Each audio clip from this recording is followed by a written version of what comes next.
ప్రియమైన దేవుని పిల్లలారా, ప్రభు అయిన యేసుక్రీస్తు వారి పేరట ప్రతి ఒక్కరికి వందనాలు తెలియజేస్తూ ఉన్నాను. ఈ ఉదయకాలం దేవుని వాక్యాన్ని చదువుకుందాము. కీర్తన గ్రంథము 40వ కీర్తన 4వ వచనాన్ని చదువుతున్నాను. గర్విష్ఠులనైనను త్రోవ విడిచి అబద్ధములు తట్టు తిరుగువారినైనను లక్ష్య పెట్టక యెహోవాను నమ్ముకున్నవాడు ధన్యుడు. దేవుడు తన మాటలు మన కొరకు దీవించునుగాక. ఆమేన్. ప్రియమైన దేవుని పిల్లలారా, ఈ లోకములోని మనుషుల యొక్క గురి, లక్ష్యం ఎవరి మీద? బలవంతులు, ధనవంతుల మీద.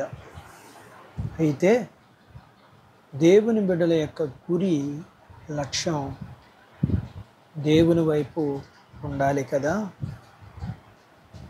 ఈ కీర్తన రాసిన కీర్తనాకారుడైన భక్తుడైన దావీదు, నేను దేవుని కొరకు సహనంతో కనిపెట్టుచున్నాను, నా గురి, నా లక్ష్యం దేవుడే అంటున్నాడు. దేవుడు నా ప్రార్థనకు చెవియొగ్గి ఆలకిస్తాడు.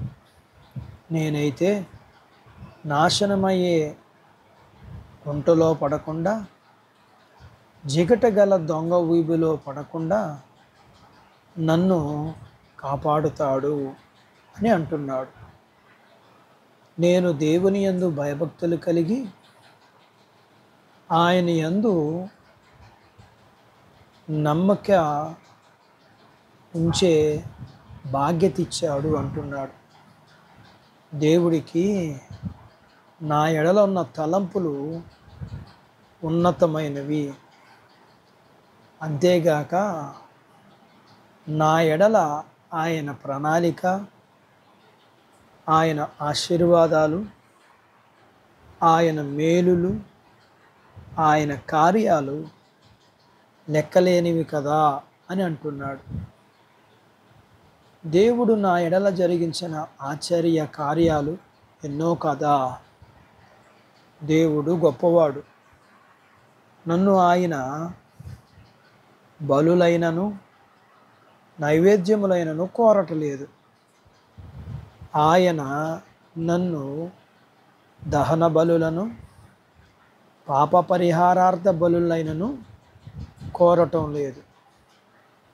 ఆయన నాలో తన ధర్మశాస్త్రము ఉంచాడు.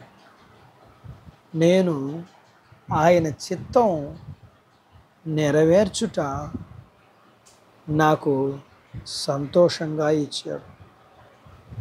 నేను ఈ లోకమునైనను ఈ లోకములో వాటినైనను అనగా శరీరాశ, నేత్రాశ, జీవపు డంబమును వీటిని ప్రేమించక ఆయన ధర్మశాస్త్రాన్ని ప్రేమించే బాధ్యత ఇచ్చాడు.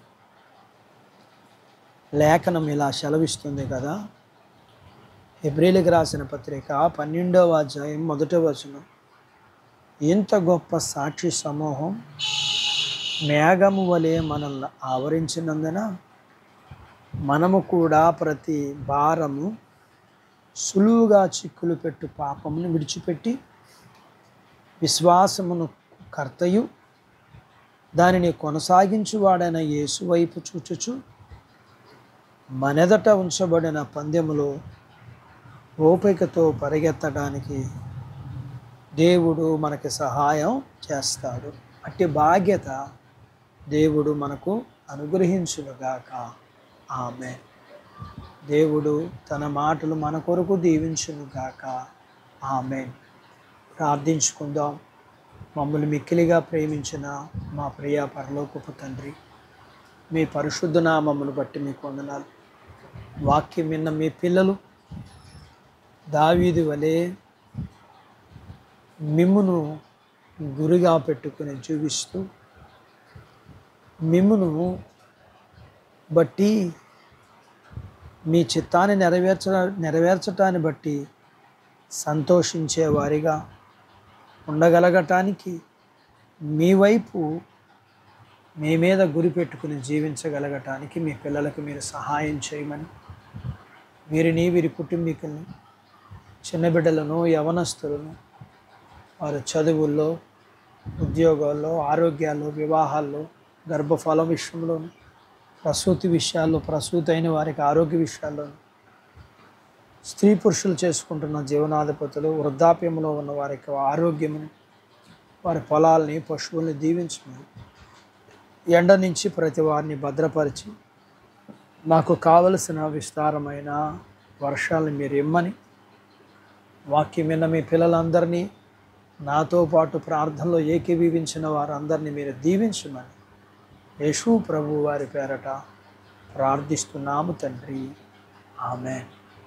దేవుడు మిమ్మును దీవించునుగాక. ఆమేన్.